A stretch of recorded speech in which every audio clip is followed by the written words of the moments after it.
नमस्कार। मुझे थोड़े अफ़सोस के साथ ये वीडियो बनाना पड़ रहा है और ख़ास करके क्योंकि ये एजुकेटेड लोग हैं हम पूना के और हम लोगों के बहकावे में आ रहे हैं। देखिए, पहले तो एक बात समझिए, किसी भी मंत्री के इस्तीफ़ा देने से कोई फ़र्क पड़ता नहीं। आप जाके किसी के इस्तीफ़ा का माँग कर रहे हो, उससे कोई सिस्टम में फ़र्क पड़ने वाला नहीं। यदि आपको लगता है कि एग्ज़ामिनेशन सिस्टम में प्रॉब्लम है, तो एग्ज़ामिनेशन सिस्टम के रिफ़ॉर्म की बात करनी चाहिए। हमारे तक अभी तक एग्ज़ामिनेशन सिस्टम जो है that depends on a closed book examination system. So which means that you have to depend on your memory to give answers, ठीक है?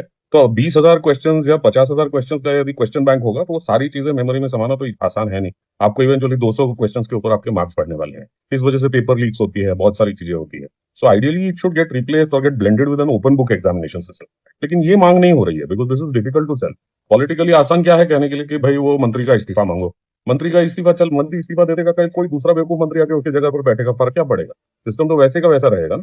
तो आप सिस्टम में रिफॉर्म नहीं मांग रहे हो, आप लोगों को बेवकूफ बना रहे हो। और दूसरे एक अलगाववादी भाई साहब आए हुए हैं, वो कह रहे हैं कि भाई हमको पर्यावरणवादी है हम, तो पर्यावरणवाद के नीचे वो सिक्स शेड्यूल मांग रहे हैं। सिक्स शेड्यूल का मतलब क्या है आपको पता है? सिक्स शेड्यूल का मतलब ये हो गया, कल को पूना में सिक्स शेड्यूल लागू हो गया तो आप आके पूना में जमीन नहीं खरीद सकते।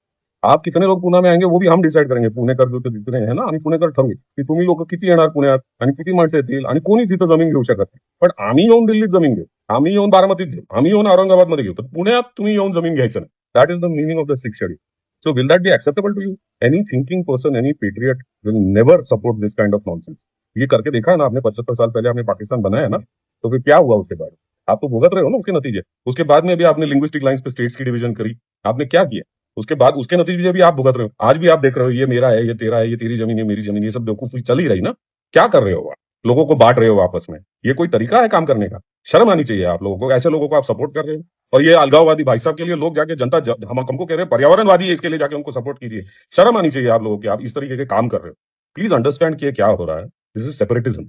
Okay, it is separatism disguised in the name of environmentalism. You can never, no thinking person can ever support this sort of a movement. So please try and understand कि क्या हो रहा है, आपका इस्तेमाल हो रहा है। You understand? You are being used. So please don't get used. आप पढ़े लिखे लोग हो, थोड़ा सा सोच के समझ के फिर डिसाइड कीजिए करना क्या है।